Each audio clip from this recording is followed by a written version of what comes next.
আমার আল্লাহ যদি আমার উপর সন্তুষ্ট হয়ে যায়, আমাদের আর কিছু লাগে? আর কিছু লাগবে?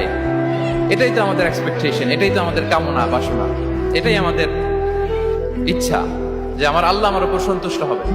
এটা হচ্ছে পরিপূর্ণ স্তর রিজিকের। এটা যে পায় তার আর কিছু লাগে না।